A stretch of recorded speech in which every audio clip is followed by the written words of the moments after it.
a relationship that was about to pay off for Costello.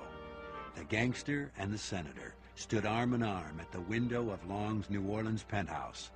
Long invited Frank to bring his slot machines down south. Frank is thinking to himself, he said to me, maybe I know something he doesn't want anybody to know. He's got his arm around me, but I put my arm around him. If I'm going out the window, he's going to go out with me. And Huey Long said, you see all that out there?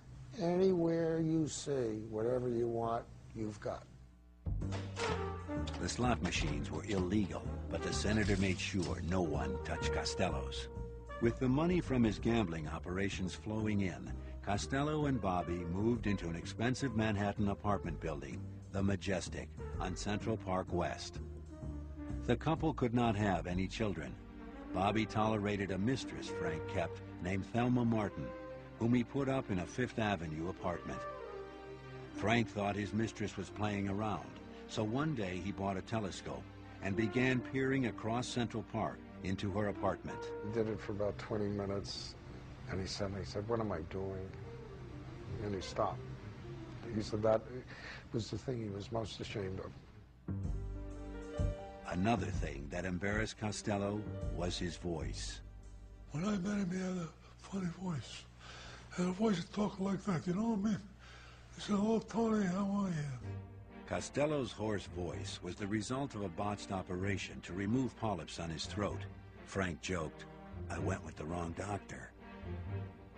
What he lacked in voice, Costello made up for in affability. It's like Kipling's poems. He could walk with kings but not lose the common touch. He was just as good at a card table with 4 or 5 wise guys as he was with judges, politicians, a senator. Frank's style could not have been more different than that of his rival within Lucky Luciano's crime family, Vito Genovese. I was looking at him pretty hard when he turned his stare upon me, and he frightened the I mean, he caused me to really jump out of my skin. You knew just from looking into his eyes that he could destroy you without any regrets. When Luciano went to prison in 1936 for running a prostitution ring, Genovese became acting boss. But just months later, Genovese was charged with murder. Vito fled to Italy, where he would spend the next decade. From his prison cell, Luciano now looked for the best man on the street to run his family. Luciano decided that man was Frank Costello. I'm not sure he sought that job or that he wanted that job. Frankly, he was doing great without the headaches of being a boss. Costello would soon find himself caught between his underworld responsibility and a personal quest for upperworld respectability. As boss of a powerful New York crime family, Frank Costello faced one of his biggest leadership tests in 1941. A hitman named Abe Kid Twist Rellis had turned stool pigeon, sending 4 mobsters to the electric chair. Plain and simple, Kid Twist had to go, but the cops were guarding him around the clock at the Half Moon Hotel in Coney Island. Only one man had the power to eliminate Rellis. Costello was the ultimate diplomat, the ultimate Machiavellian. He was the chess man who could move the pieces around the board so that everything would work out for everyone. Everyone except for Kid Twist. On November 12, 1941, Rellis fell 6 stories to his death, earning him the epitaph, the canary who could sing but couldn't fly.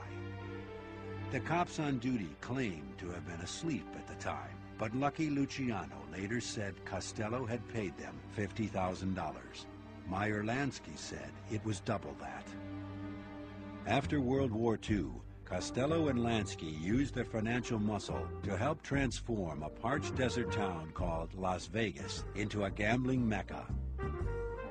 The duo also controlled casinos in Havana and Miami. They branched into oil and real estate. Costello even invested in Wall Street property. With his business deals becoming more and more legitimate, Costello found being a crime family boss a burden. He was not a boss who ran things every day. He really wasn't that interested in the rest of Cosa Nostra, and he basically let the family become a series of feudal barons, like before Louis XIV. People came to him like people in the old days of France, when they would come before the king asking for a boon. Well, he didn't have a palace. He would be at the Waldorf Astoria.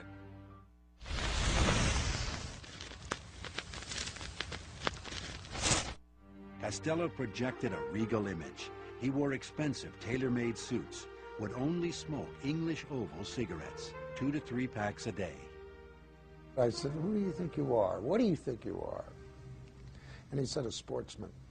He liked to live the kind of life that emulates old English money from the countryside. He tried to translate that into an urban gangster's existence in New York. Something reflected in Costello's unwavering daily routine. He liked to call himself Mr. Schedule. He got his own breakfast most of the time, and then he seemed to walk over to the Central Park Zoo to watch the animals being fed in the morning. He went each day to the barber shop at the Waldorf to get a manicure and a trim. He had lunch each day somewhere in one of the finest Midtown restaurants, and then would go to the track. He would then go to the Biltmore, where they had a very good steam room. We loved steam rooms. Evenings, we generally find him at one of his favorite restaurants. Late at night, in a sentimental mood, he might go to Monsignore, where he liked the strolling violinists. And then it was back to Central Park West. At their country home in exclusive Sands Point, Long Island, Frank and Bobby would relax on weekends. There, Frank kept a horse and played golf at his country club. He hosted elaborate dinner parties, where he went around the room asking people's opinions on current events. He tried to use big words that clashed with his street dialect. Costello once said, "All I know, I stole. If I saw you hold a cigarette a certain way and I liked it, I would steal it from you." He was very, very good at putting a veneer of civilization on the criminal empire. But, of course, beneath the veneer was still a reality. He wasn't a killer. He was a corrupter. Corruptors change us. When judges are bought, when police chiefs are bought, when people in government are bought, it changes our system of government. And it is much more dangerous than Vito Genovese, who merely kills. If ever wanted to play golf with a couple of guys, would be Frank's guest. Get treated like a king out there. Play on the arm, everything, on a drink, lunch, anything we wanted. Frank would have everything arranged for us. So you couldn't, now you're turning your back on that kind of a life, right? In 1943, Costello arranged for a judge named Thomas Aurelio to be nominated to the Supreme Court of New York. When Aurelio phoned Costello that night to profess his undying loyalty, the Manhattan District Attorney's Office was listening on a wiretap. Costello told Aurelio, "Listen, when I tell you something's in the bag, it's in the bag."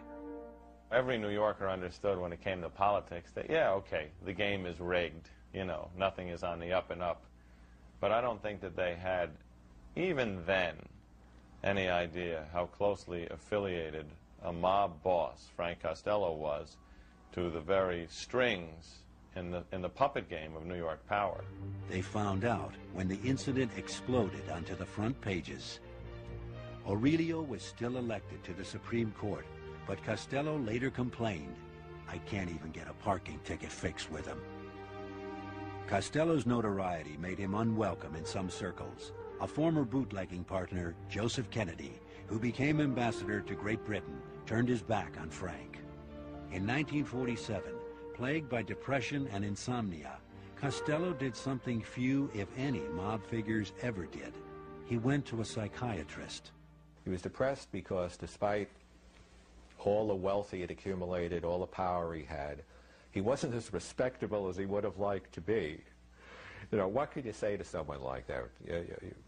I don't envy the psychiatrist, because he really would have to tell him, if you want real respectability, get in another line of work. Instead, the psychiatrist advised Costello to widen his social circle, to become friends with nice people. When Costello met Santha Rama Rao at a party on Long Island, the 24-year-old was just beginning a writing career. I told some of my friends that I'd met this rather charming older man at a house party, and his name was Frank Costello. They were all, first of all, horrified. How could you make a date with Frank Costello? And the second question was, when do we get to meet him? Rao introduced her friends to Costello at a cocktail party in his honor. There was one friend of ours who was a stockbroker, and he was very disapproving. And Frank saw this look of disapproval on his face and asked him what he did for a living. Ben replied that he was a stockbroker, and Frank said, "Oh, then we're in the same business. We both gamble with other people's money." And from that moment on, I knew we were going to be friends. The novelist and the mob boss often lunched together at the Waldorf. He wanted in some way to make up for what his life had been. I had very strongly the feeling that he wanted a different kind of life from one that he'd led. In mob terms, he was probably a little too nice a guy. Sooner or later, he was going to be pushed out of the way by somebody who was more violent. That someone was Vito Genovese. In 1946, Genovese was extradited from Italy to face the murder charge he had fled. When prison guards found the star witness dead in his cell with enough poison in him to kill 8 horses, the charges were dropped and Vito was a free man. Slowly, he began to undermine Costello's power so that he could take over Luciano's crime family.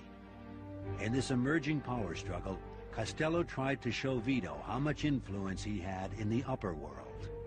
He gave Genovese a seat of honor at an unusual function he hosted in 1949. Costello had been named vice chairman of a Salvation Army fundraising dinner. The Prime Minister hosted the $100-a-plate event at the Copacabana Club he secretly owned. The guest list included 8 judges, several congressmen, and the Tammany Hall brass. Reporters got wind of the party and had a field day. A newspaper account quoted one socialite as saying it was a marvelous affair. I've never met so many judges in my life. As Costello's extraordinary political influence became evident to the press, he appeared on the covers of Time, Newsweek, and Collier's. He was called America's #1 mystery man.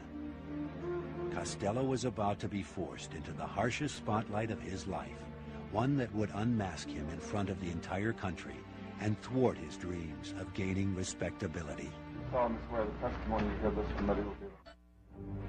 Frank Costello's lifelong quest to gain the public's respect came to a final and humiliating end in 1951.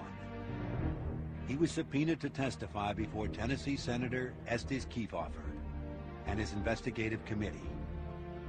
The committee was capping off a 14-city probe of organized crime, its final stop, New York City, and its most notorious witness, Prime Minister of the mob, Frank Costello. The senator's questions went all the way back to Frank's bootlegging days. I bought liquor and sold it, but I didn't directly myself. And when you did that, you broke the laws and flaunted the Constitution, did you not? Well, I didn't call it that, yes. You call it that? Yes. Do you realize, with me and all good citizens, that there can be no qualified allegiance to the Constitution of the United States? Well, I wasn't the only one, sir. I didn't ask you that. You're the only man I'm questioning now, sir. Because Costello's attorney asked TV cameramen not to show his client's face, they focused on what became known as Costello's hand ballet. You had picture after picture of Costello nervously crumpling a handkerchief in his hands, rubbing his sweaty palms together,